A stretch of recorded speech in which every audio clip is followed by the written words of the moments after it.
Assalamualaikum warahmatullahi wabarakatuh. Alhamdulillah alladzi 'allama bil qalam 'allamal insana ma lam ya'lam. Asyhadu an la ilaha illallah wahdahu la syarikalah wa asyhadu anna Muhammadan 'abduhu wa rasuluhu la nabiyya ba'da. Raditu billahi rabba wa bil islami dina wa bi Muhammadin nabiyya wa rasula. Allahumma inni as'aluka rizqan thayyiban wa ilman nafi'a wa amalan mutaqabbala. Bapak, Ibu para jamaah salat subuh yang dirahmati Allah, mari kita bersama-sama tidak henti-hentinya untuk senantiasa berucap-ucap syukur kehadirat Allah Subhanahu wa taala. Karena sampai dengan dini hari tadi kita sudah dibangunkan oleh Allah dari tidur kita, diberi kesempatan oleh Allah untuk kita bersama-sama keluarga bisa menegakkan sholat tahajud. Sampai dengan pagi ini pun kita masih diberi kesempatan oleh Allah untuk bersama-sama menegakkan sholat subuh berjamaah di masjid yang insya Allah penuh dengan barokah dari Allah Subhanahu wa taala. Mudah-mudahan seluruh aktivitas kita selama ini semuanya diterima dan mendapatkan ridho dari Allah Subhanahu wa taala. Salawat dan salam mudah-mudahan tetap terlimpah pada dunia Nabi Muhammad SAW yang telah membimbing umat manusia dari zaman gelap ke zaman yang terang. Dan mudah-mudahan kita yang hadir di tempat ini dan keluarga kita di rumah termasuk hamba-hamba yang senantiasa mendapatkan hidayah dari Allah Subhanahu wa taala agar kehidupan kita selamat dan bahagia dunia, selamat dan bahagia pula nanti kita di akhirat. Bapak sekalian, yang akan kita bicarakan pagi ini adalah masalah hutang piutang. Yang perlu kita ketahui bersama adalah bahwa hukum asal hutang piutang itu adalah mubah atau jaiz. Mubah itu artinya boleh. Hal yang dibolehkan dalam syariat Islam itu artinya halal. Jadi hutang piutang itu halal. Tetapi perlu kita ketahui, jika hutang piutang itu tidak beres dan tidak selesai di dunia ini, maka akan berlanjut sampai nanti di akhirat. Makanya kita harus hati-hati dengan hutang piutang. Yang pertama itu. Yang kedua adalah, jangan sampai kita itu kemudian termakan oleh omongan orang yang tidak bertanggung jawab tentang hutang piutang. Apa kata-kata yang tidak bisa dipertanggungjawabkan ini? Ada kalimat gini, Pak. Ora utang, ora maju. Ya. Zaman koyok ngene, Pak, ora utang, ora maju. Ini kalimat yang tidak bisa dipertanggungjawabkan. Rasulullah SAW pernah berdoa khusus kepada Allah agar tidak terlilit hutang. Dan doa itu dibawa oleh Rasul di dalam sholat. Berarti urusan hutang sangat penting. Nanti akan kita bicarakan pelan-pelan masalah ini. Nah, Bapak sekalian, sekarang ada kalimat ini. Jenengan boleh setuju, boleh tidak setuju. Sebab ini bukan dalil. Ya, ini bukan dalil. Jenengan boleh setuju, boleh tidak setuju. Hutang itu pemutus silaturahim paling tajam. Durung duwe hutang, bolet ae. Bareng wis dikei utang, pecetat gak koran parane wong iki. Wis lali. Pak, sing ngutangi nggak mungkin bisa lupa, ya. Orang yang menghutangi mungkin bisa lupa, tapi sing utang ora mungkin lali, ngelali yo, ya. Oleh karena itu hindari hutang, sebab biasanya Pak, wong iku nek arep utang ngrempo-ngrempo, omongane lemes. Wong Surabaya ngarani omongane lamis. Ya. Tapi pada saat ditagih karena jatuh tempo untuk membayar hutang, ngamuk-ngamuk, gegeran dhisik. Nek ora ditagih, pura-pura lupa. Coba, ini kan kelakuan. Ya, hati-hati. Sekali lagi, jenengan boleh setuju, boleh tidak setuju. Tapi ini yang saya tampilkan bukan dalil, ya, bukan dalil. Tapi sekalian, sekarang mari kita pelan-pelan membahas masalah ini agar kita nanti tidak kemudian mudah-mudahnya terjebak oleh hutang. Tapi sekalian, Allah Subhanahu wa taala menginstruksikan kepada kita jika kita bermuamalah, muamalah itu interaksi terkait dengan urusan-urusan dunia yang penting, tulislah. Jadi kalau begitu langkah pertama, hutang yang halal itu, yang boleh itu, yang pertama adalah hutang piutang harus tercatat, harus tertulis. Jangan tidak boleh kalah dengan perasaan. Mosok dulure dhewe lho utang ditulis. Cek gak percaya we. Nah begitu. Kan bisa jadi orang begitu ya. Pak, bukan masalah percaya dan tidak percaya dengan orang yang hutang, tapi ini perintah dari Allah. Jenengan tulis itu. Yang namanya hutang piutang itu. Masalah nanti dulur nyaur, ndak nyaur itu urusan kedua, tetapi tertulis terlebih dulu. Sebab menulis di sini perintah Allah Subhanahu wa taala. Jika kita menulis hutang piutang, jenengan dapat pahala. Jenengan mengikhlaskan saudara kita, wis dik nyaur karepmu, gak nyaur karepmu. Itu urusan kedua. Sebab Allah Subhanahu wa taala menyebutkan, A'udzubillahi minasyaitonir rajim.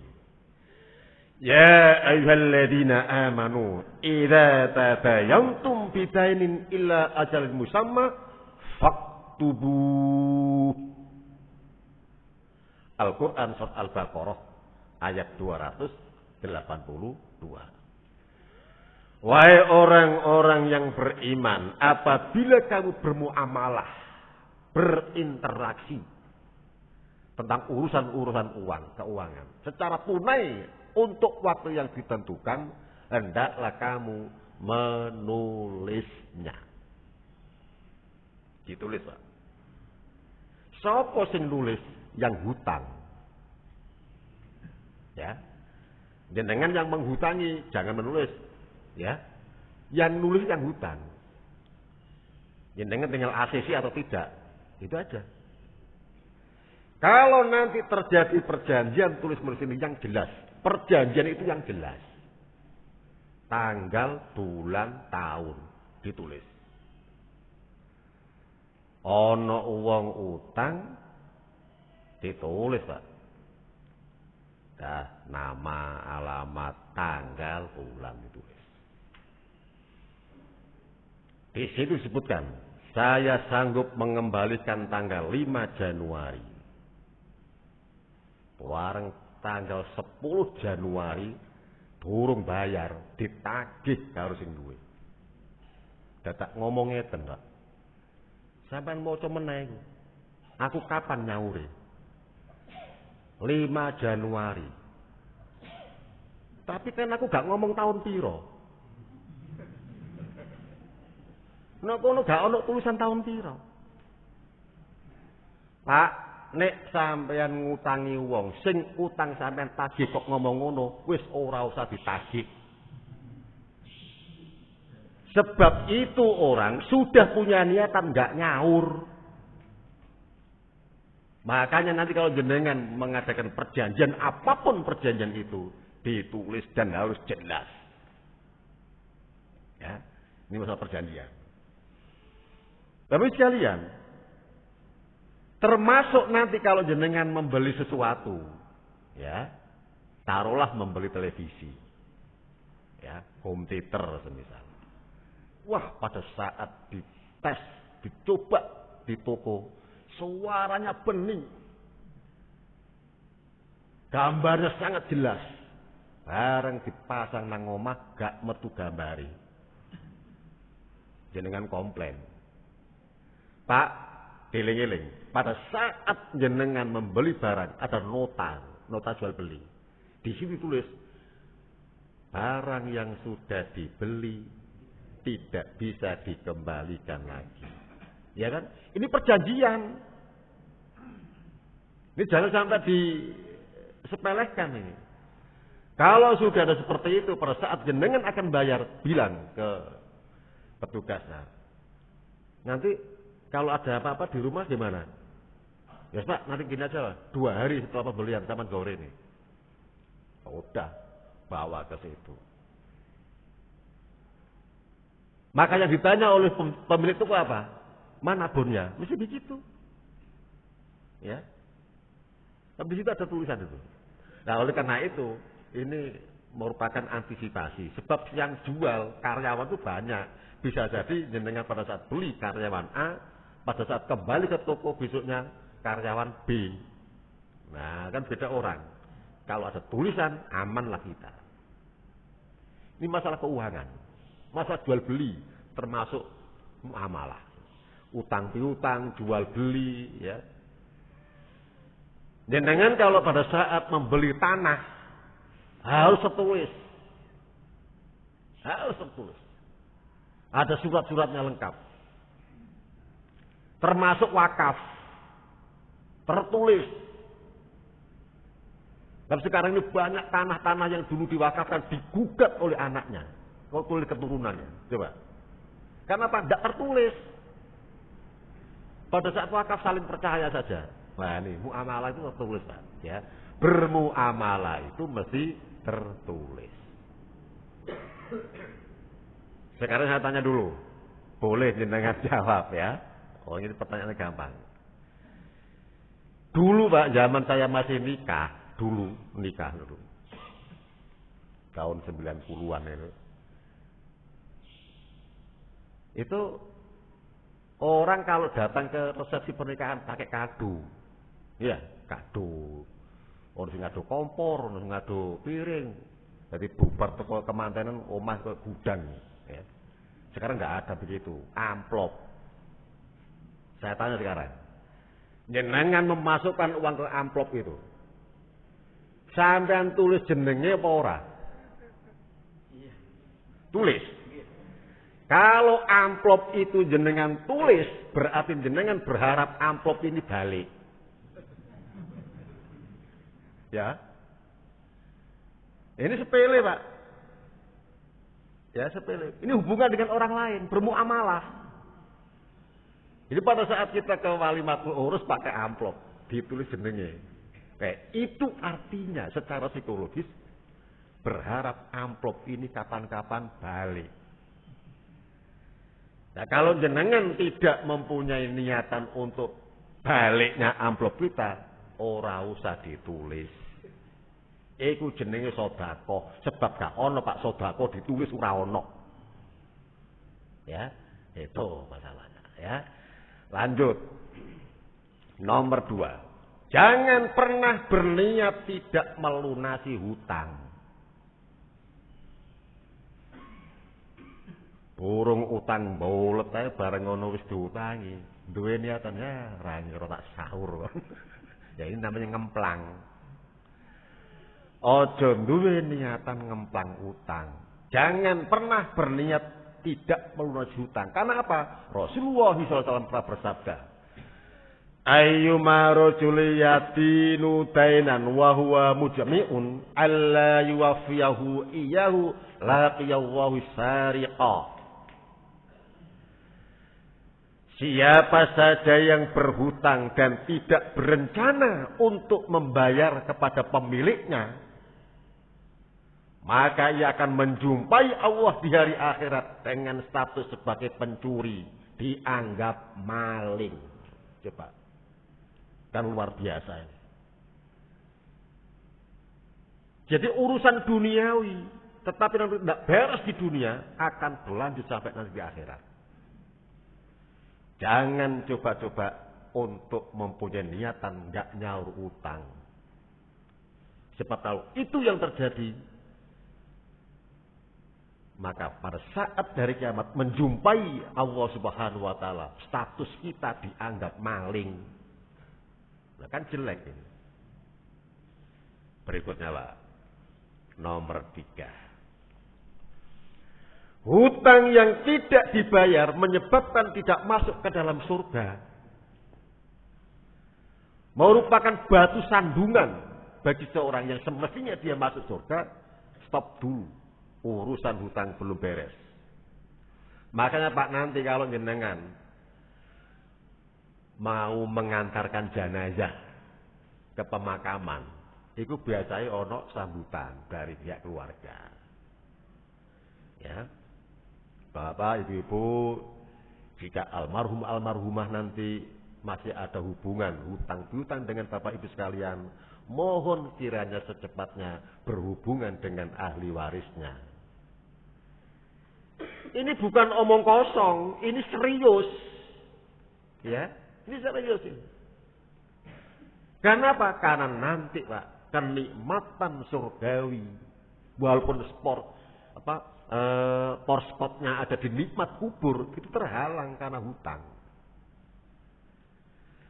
Rasulullah SAW pernah bersabda, anna Rasulullah SAW qol, yughfaru lisyahidi kullu dhanbin illa ad-dain. Hadis ini Pak ada asbabul wurudnya. Ini Sahih Muslim. Ada asbabul wurud, sebab-sebab Rasulullah berucap.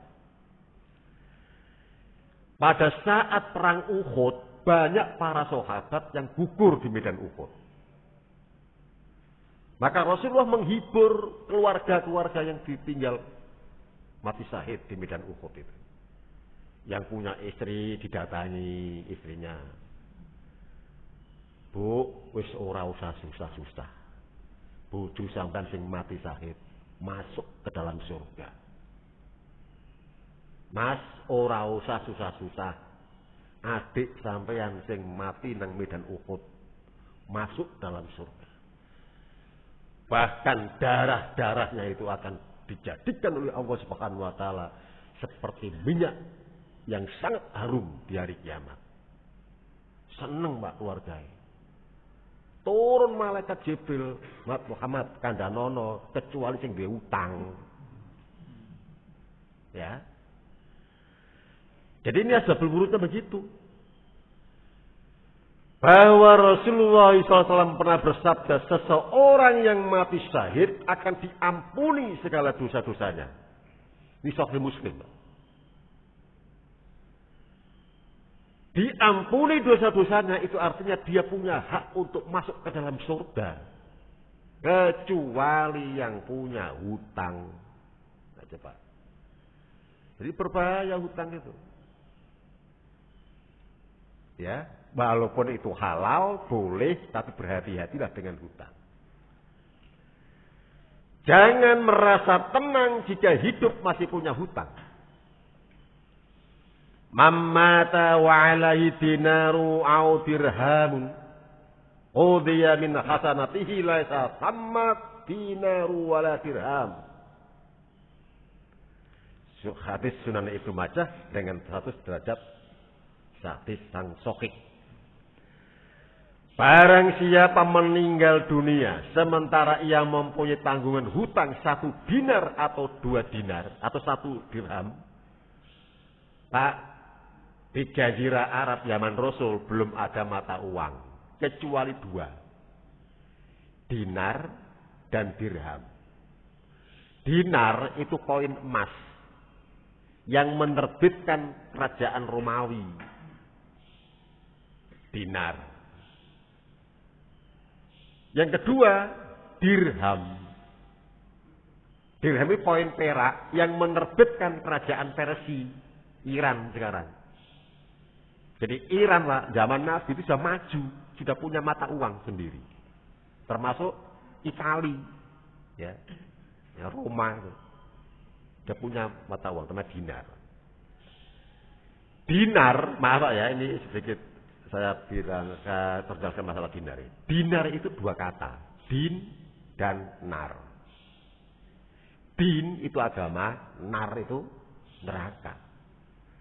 Berhati-hatilah dengan uang. Sebab uang itu Pak, jika digunakan sebagai modal untuk meningkatkan ketakwaan kepada Allah, akan mendorong pemiliknya masuk ke dalam surga. Demikian pula jika uang itu digunakan untuk modal maksiat, maksiat itu juga perlu modal loh Pak. Ya. Jika uang itu digunakan sebagai modal untuk berbuat maksiat, maka uang itu akan mendorong pemiliknya untuk masuk kepada neraka.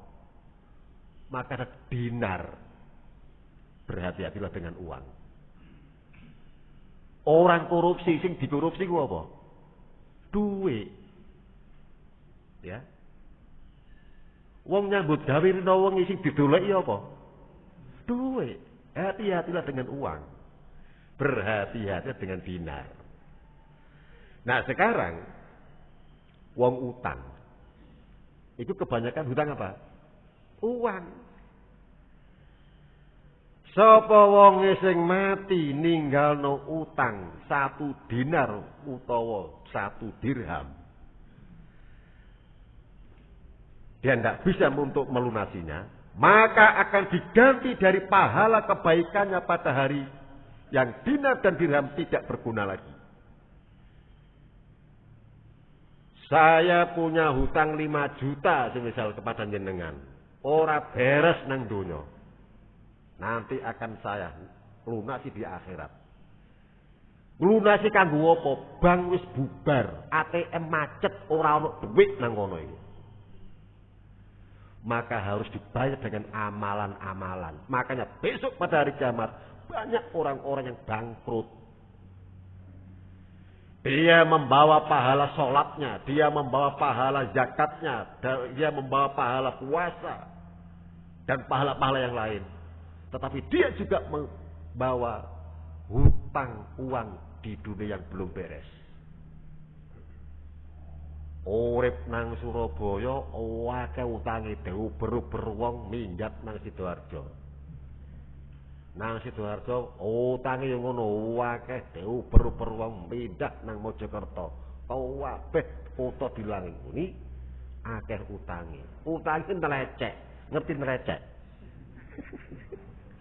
Tercecer di mana-mana banyak utangnya. Dan tidak beres di dunianya. Maka nanti di akhirat orang itu walaupun banyak sholatnya, zakatnya, ya, bahkan mungkin haji dan umrohnya, maka pahala-pahala itu akan habis digunakan untuk melunasi hutang yang tidak beres waktu di dunia. Ini hadis dari Sunan Ibnu Majah dengan derajat yang sahih. Berikutnya Pak. Jangan menunda untuk melunasi hutang. Waktu punya hutang dan tidak punya uang itu angen-angen. Mau kayak menit itu duit tak sahur. Mau kena duit tak sahur. Warang nerimo arisan lali ranyo hutang. Wis nyekel duit itu lali wis. Ilingnya itu plaza, mall, buka lapak, Shopee, ngono. Hati-hati ya.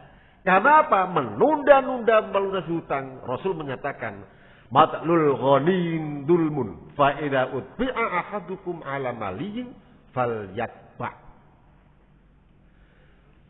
Dalam Sahih Bukhari disebutkan seperti itu. Menunda-nunda untuk membayar hutang bagi orang yang mampu membayar hutang. Loh iso nyaur utang iso, tapi ditunda-tunda. Ya turu ditagih. Nah, adalah suatu kezaliman. Zalim itu Pak dimurkai oleh Allah. Dan apabila seseorang dari kalian hutangnya dialihkan pada orang kaya, hendaklah ia ikuti. Apa maksudnya ini? Ini Pak ya. Semisal saya punya hutang, bolak-balik ana wong nang omah. Bolak-balik ada wong nang omah. Apa nagih hutang? Tamune akeh, sapa? Bang Titil.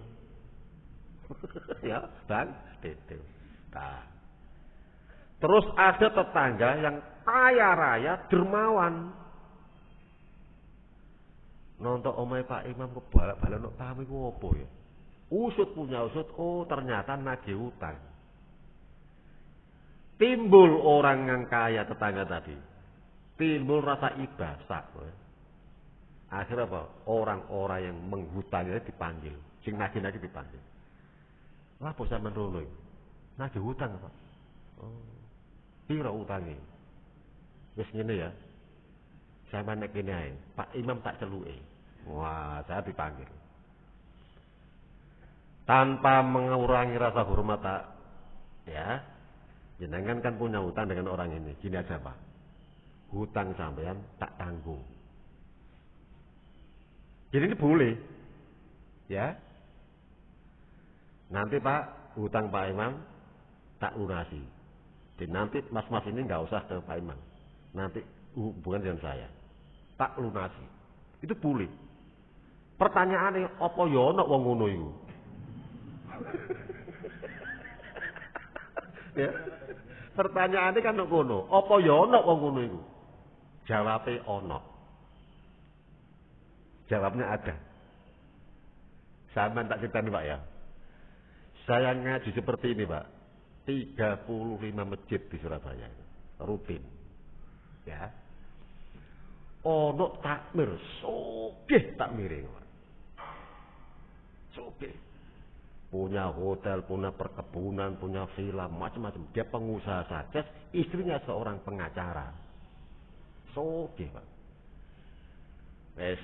Pada saat saya ngaji, selesai bubar, jamaah sudah pulang semua, takmir itu ngomong ke saya gini, Ustaz, kalau Ustaz punya urusan tentang keuangan, bilang ke saya.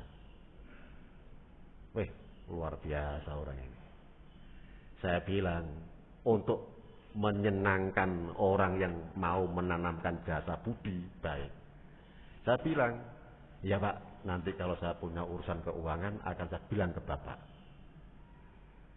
Tapi dalam batin Pak, rakatene. Oh rakatene.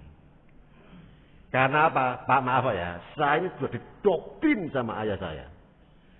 Seorang guru tidak boleh hutang pada muridnya. Seorang ustadz tidak boleh hutang pada jamaahnya. Jadi sampean aman Pak, aku kurangi utang sampean Pak. Ya. Karena apa? Marwah. Menjaga marwah seorang ustadz. Menjaga marwah seorang guru. Saya bisa ngomong bebas di masjid. Karena apa? Saya tidak punya urusan hutang pada jamaah. Kok semisal Pak, saya punya hutang pada jamaah. Ceramah di situ. Jamaah yang ngomong. Ya ngomong tok utangmu sauren. Apa enggak jatuh marwah seorang ustadz? Ya kan? Itu. Kembali ke takmir tadi Pak. Ternyata Pak, tidak hanya saya yang ditawari. Banyak pula mubalek yang ditawari. Yang ngaji rutin di masjidnya. Iki ono mubalek Pak. Wah tepaan. Saut ae. Utang 20 juta. Ora tak tulis-tulisan Pak. Tidak ada catatan Pak. Kasih 2,5 juta. Selang 2 minggu. Istrinya seorang mubalek ini ya datang sama anaknya ke takmir itu, nangis. Cerita, ternyata duit 20 juta itu digawe kawin maneh. Wis masuk. Ono sing ngono iku, ya.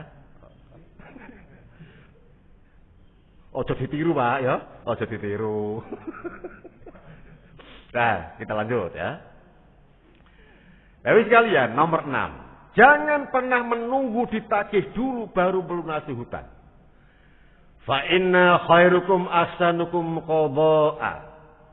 Sebaik-baik dari kalian adalah yang paling baik dalam membayar hutang atau pinjaman. Turung jatuh tempo sudah dilunasi. Itu baik. Jenengan Pak beli mobil, membayarnya lewat bank.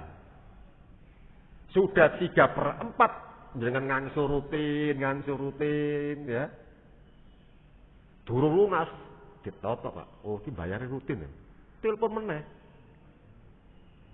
Pak, ndak ambil lagi Pak gitu. Mesti begitu. Karena Pak, jenengan orang baik mengangsurnya tepat waktu. Ya. Beda dengan yang ngangsure bermasalah. Orang ngira ditawani meneh. Ya, pihak mobil wis kapok. Ya. Nah. Kalau semisal orang itu kemudian pada saat berhutang dan dia membayarnya itu dengan cara yang baik. Cara yang baik itu bagaimana? Belum jatuh tempo, dia sudah membayar. 2, mengembalikannya dengan cara yang baik. Jenengan pada saat hutang mendapatkan uang pinjaman. Si A hutang ke si B. Dia dapat uang pinjaman 5 juta. Pada saat A mengembalikan uangnya, tidak hanya uang yang diberikan, tapi pada saat nyaur, nggawa duit 5 juta, ditambah dengan membawa buah, mungkin anggur 0,5 kilo. Nah, ditambahi begitu. Penambahan ini jangan berupa uang, sebab nanti kalau berupa uang, kecenderungan dinamakan ziyadah, cenderung kepada riba. Asalnya 5 juta, iki tak balik 6 juta, iku jenenge riba. Kita hanya membahas masalah etika ya. Etika. Nanti kalau jenengan tanya Pak, bagaimana hukum bank lah, itu urusan nanti urusan hukum fikih Pak ya. Ini kita kan hanya bicara tentang etika. Lanjut Pak. Jangan banyak alasan dalam melunasi hutang. Dalam surah An-Nasr disebutkan Allah Subhanahu wa taala memasukkan ke dalam surga seseorang yang memudahkan menjual dan membeli. Memudahkan dalam memberikan hutang, memudahkan pula pada saat menagih pembayaran hutangnya. Gampang-gampangan wae. Sampeyan tuku ya sing gampang-gampangan wae. Menjual ya gampang-gampangan wae. Ngutangi ya gampang-gampang wae, nagih ya gampang-gampang wae. Pak, di dalam Islam tidak ada istilah sita. Ana wong duwe utang gak iso nyaur barang-barangnya sampean sita. Ndak ada Pak dalam Islam seperti itu. Sebab apa?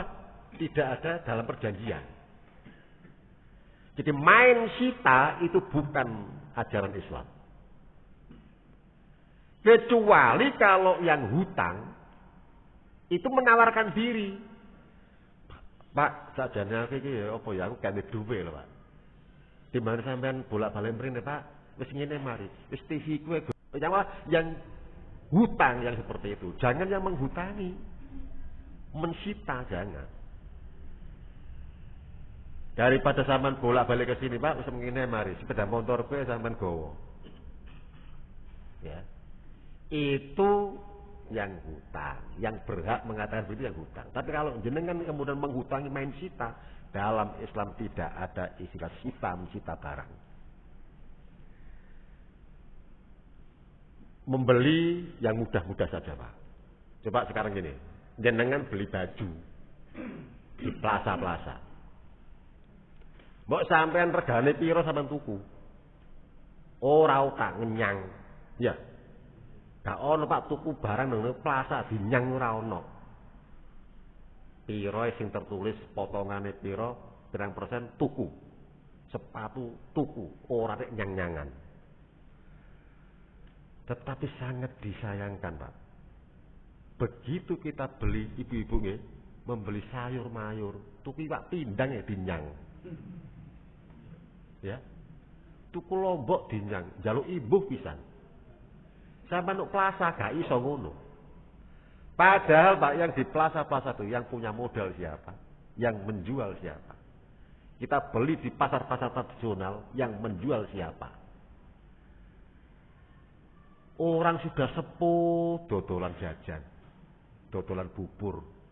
Dia jual jajanan, dia jual bubur bukan untuk kepingin kaya. Dia hanya kepingin menyambung besok makan apa. Bukan kepingin kaya. Pernah Pak saya bilang kepada seorang penjual bubur, "Bu, wis sepuh kok dodolan bubur to, Bu?" "Nggih, Pak. Damel putu niku tasik lumayan make damel bayar-bayar ngaji." Loh coba. Dia jualan seperti itu bukan kepingin kaya, tapi kepingin menyambung kehidupannya. Beda dengan yang di mall. Sing dodol nang mall, sing duwe kepingin sugih, Pak. Dudu kepingin menyambung hidup. Oleh karena itu kalau jenengan menjual, membeli yang mudah-mudah saja, ya. Berikutnya, Pak.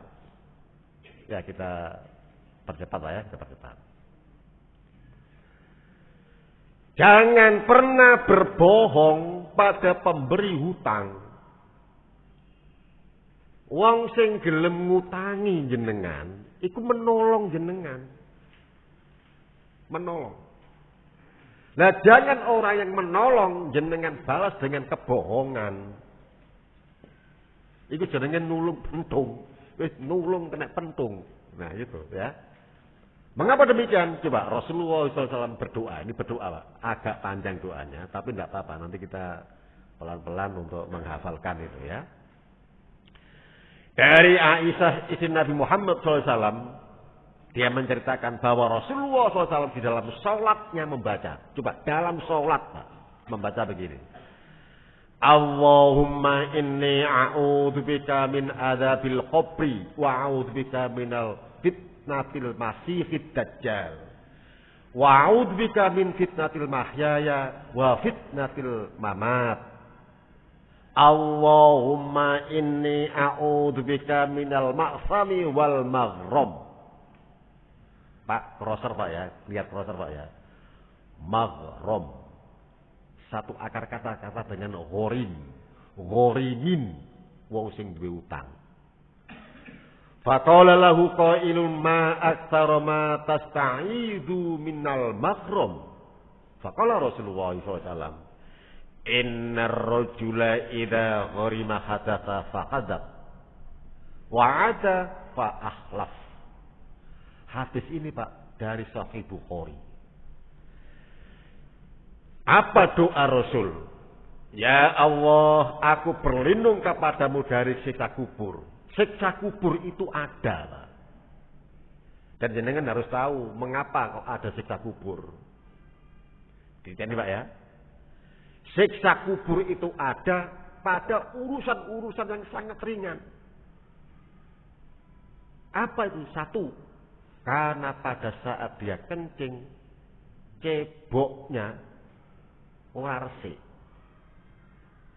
Cewoke ora resik. Ini urusan nanti di akhirat. Sampai di liang kubur pun dia akan mendapatkan siksa kubur. Gara-gara cewoke ora resik. Subhanallah, mudah-mudahan di sini tidak ada. Sing biasa sing kurang ajar iku wong lanang. Nguyuh ngadeg tok dalan, ora tek cewek. Aku durung tau nonton wong wedok nguyuh nang dalan. Nek wong lanang sering. Hati-hati, ora cewek, coba. Padahal ini urusan besar yang bisa mendatangkan siksa kubur. Nomor loro, wong sing biasa mau fitnah orang. Hati-hati, zaman ini zaman fitnah. Pak, kalau nanti jenengan mempunyai informasi dari HP, tulisan-tulisan, itu kan sing tulis jelas. Tidak apa-apa, Pak. Ono sing tanggung jawab. Tapi ini, tulisan ini ora jelas. Isine fitnah. Jenengan share kemana-mana. Jenengan menjadi agen-agen hoax. Agen-agen fitnah. Hati-hati. Memfitnah orang bisa mendatangkan azab kubur. Dan yang ketiga, beraninya seorang anak kepada orang tua.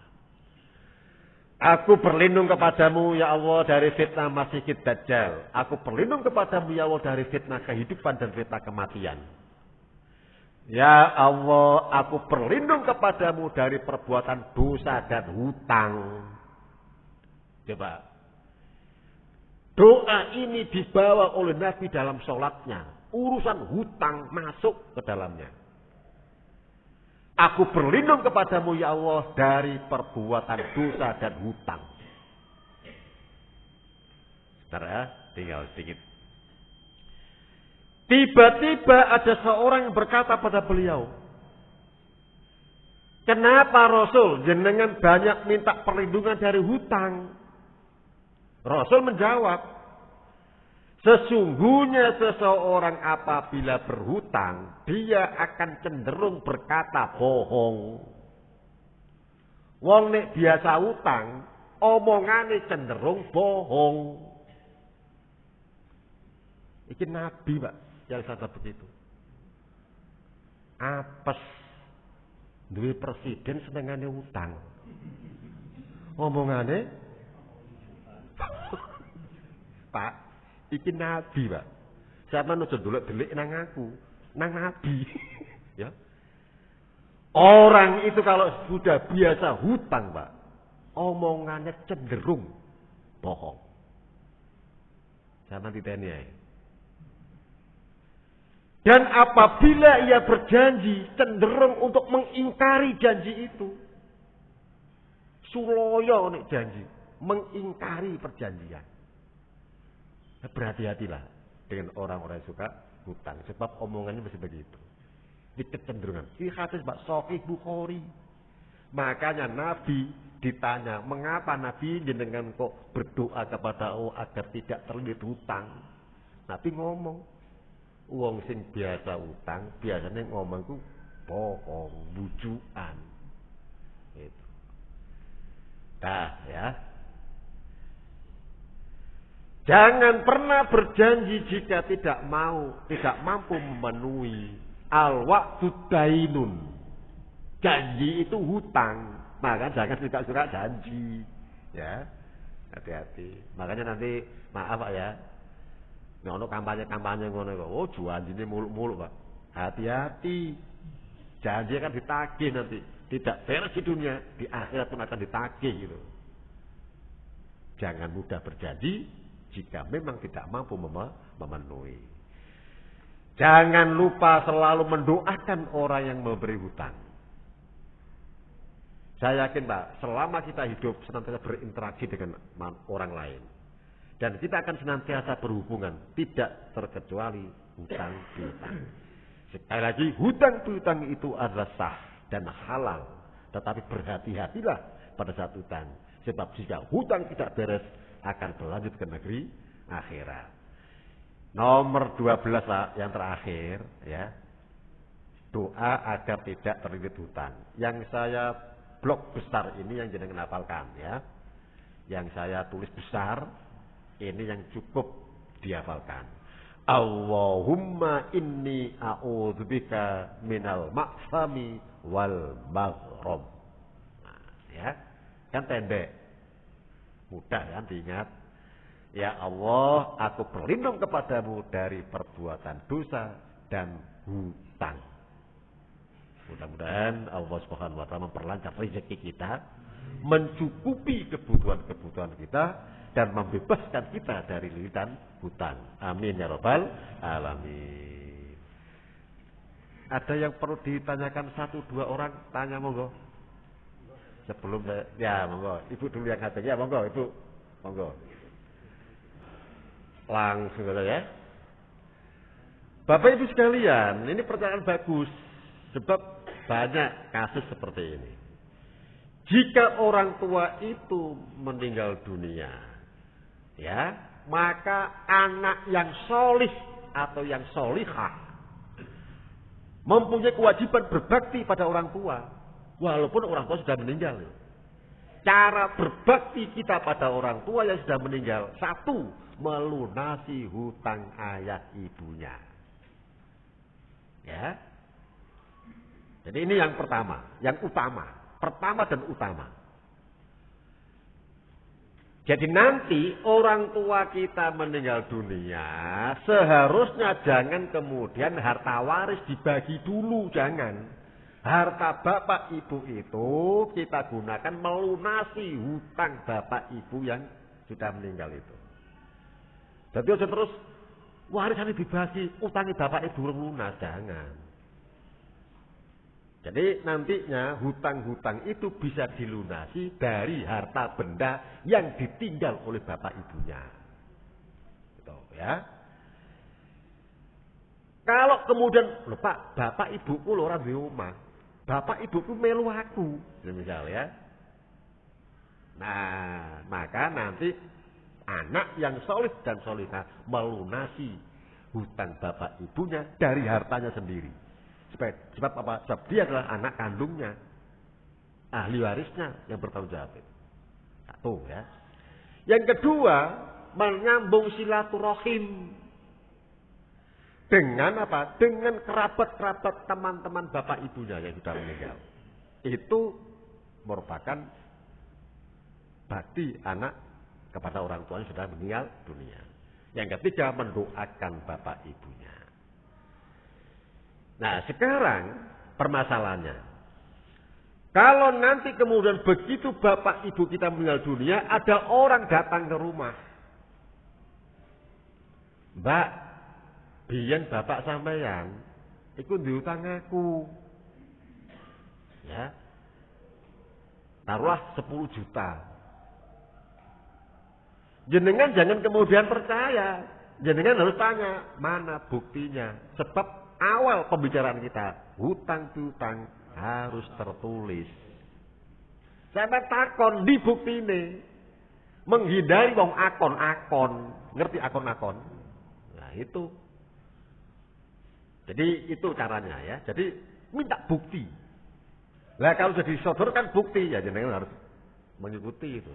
Karena buktinya ada. Tanda tangan bapaknya ada. Ya, itu. Kalau hutangnya itu di dalam bank, biasanya kesepakatan sudah dari awal. Jika penghutang meninggal, maka hutang di bank dianggap hangus, itu lunas. Itu sudah perjanjian awal. Ya, perjanjian awal. Kalimat ini jangan kemudian ngomongin apa? Utangnya nang bajengake nomor mati. Ojo. Ya, ndak siapa yang mau mati kan ndak ada. Jadi itu sementara jawabannya ya. Ya. Mungkin yang lain Bapak mana sih? Ya, iya monggo. Mungkin kalau bank dianggap selesai, tapi 20 juta apakah masih berlanjut ke akhirat nanti? Begini Pak ya, hutang di bank itu tidak mungkin tidak ada tanggungan, ya. Jadi bank akan mencairkan uang karena memang pada saat orang itu menyodorkan menggunakan proposal hutang itu, saya punya rumah. Rumah, saya punya rumah, suratnya ini tanggungan. Sudah menjadi suatu hal yang wajar kalau kemudian jika tidak bisa melunasi hutang, sudah jatuh tempo, maka perjanjian awal kan ini rumah sudah menjadi bor itu tanggungan. Ya, itu bukan sita, Pak. Ya. Cuma namanya saja orang sekarang mengatakan itu sita. Perkataan sita itu sebetulnya tidak ada dalam perjanjian.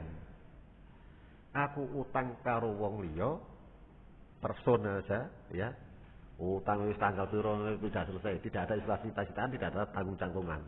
Begitu dalam perjalanan saya tidak bisa bayar. Lemari, kok macam-macam tak sita lah, itu tidak ada. Tapi kalau dalam bank Pak, itu pasti ada tanggungannya kan, ada tanggungannya ya. Jadi bank itu mencairkan uang sesuai dengan proposal kita, sebab bank telah melihat, oh dia punya rumah sebagai tanggungan. Nah itu, ya. Nah sekarang pada saat dia itu tanggungan, nanti ada tim Pak, ada tim. Jadi ada juru taksir, ada juru taksir. Jadi rumah itu nanti oleh juru taksir. Biasanya juru taksir itu orang-orang ahli-ahli bangunan Pak. Iki kira-kira omah ini, iki tanah nang kene iki model rumah seperti ini kira-kira berapa ya nilainya? Itu juru taksir ngerti Pak. Maka bank akan mempercayai perhitungan juru taksir itu. Utange 100 juta semisal. Padahal rumahnya ternyata ditaksir ada 80 juta. Apakah yang 20 itu nanti akan berlanjut ke akhirat? Pak, di dalam urusan perbankan itu berlaku. Jika yang meninggal dunia, itu yang tantangan di situ Pak ya, itu sudah selesai urusan. Ya, tidak ada istilah keadaan. Perbankan itu sebetulnya milik korporasi, bisa milik negara milik rakyat. Ya, itu. Jadi tidak sampai ke sana. Yang sampai ke sana itu person itu, hutang ke person itu. Ya. Kalau perbankan enggak, sudah perjanjian awal, hangus selesai. Itu. Betul ya? Sudah jam 6 kurang 20 menit. Gitu. Ya. Untuk tadi Pak pertanyaan kalau misalnya tadi si yang bukan datang, misalnya tidak membawa bukti, Tidak membawa bukti. otomatis kan pasti ada saksi. Ada saksi. Kemudian dia tetap tak mau membayar, terus gimana? Ya. Ini pertanyaan bagus ini ya. Jadi melanjuti pertanyaan Ibu tadi ya. Memang tidak tertulis, tapi ada saksi, ya. Pak, di dalam Islam saksi pun diatur Pak ya. Saksi itu diatur. Kalau laki-laki saksi itu 2. Kalau perempuan saksinya 4. Ya. Nah, kalau memang ada saksi yang menguatkan bahwa memang betul-betul punya hutang, maka seyogyanya si ahli waris yang hutang tadi menerima itu. Ya, persaksian itu. Oh iya, itu memang temannya Bapak dan mungkin Bapak juga punya hutang dengan beliau. Nah ini bisa diterima, Pak. Jadi seorang ahli waris harus menerima karena ada saksi yang menguatkan. Dan saksi itu harus lebih dari 1, 2. Kalau perempuan ya 4. Nah, harus sekalian. Tetapi, ada tapinya. Orang yang mempunyai nurani, dia akan mempermudah urusan pelunasan. Mbak, Bapak sampean bene ku duwe utang aku 10 juta. Wis ngene Mbak, aku ya butuh duit. Wis ngene ae lah. Utang sing 10 itu sauren 5 juta wae. Itu berarti orang yang mempunyai uang atau yang menghutangi itu punya nurani. Sing kesusahan ora ditambah-tambahi susah karena harus melunasi hutang, tetapi dia mempunyai nurani karena masih butuh uang, maka dia hanya menagih hanya separuhnya saja. Pengalaman yang saya pernah mengurusi itu Pak, karena ada tetangga yang miskin, banyak utang, gitu. Karena waktu itu saya juga pejabat RT ya, sekretaris RT. Saya kasihan dengan anak-anaknya. Oh, utang kita akeh Pak. Akeh. Saya satu persatu orang kampung tak datangi yang punya utang, yang mengutang kan. Ono sing tetap nagih, ono sing membebaskan. Pun Pak Imam, mboten napa-napa pun kula sedekah mawon pun kula ikhlasaken. Ada seperti itu. Tapi juga ada, Pak, terus pundi Pak, aku dhewe butuh Wis ngene mari separuh. Ya, jadi separuh. Ada seperti itu. Ya. Jadi itu etika dalam berhutang dan menghutangi. Mudah-mudahan sekali lagi walaupun hutang itu halal, mudah-mudahan Allah Subhanahu wa taala melindungi kita dari lilitan hutang. Kita akhiri pertemuan kita dengan doa bubar majelis. Subhanakallahumma wa bihamdika asyhadu an la ilaha illa anta astaghfiruka wa atubu ilaik. Wassalamualaikum warahmatullahi wabarakatuh.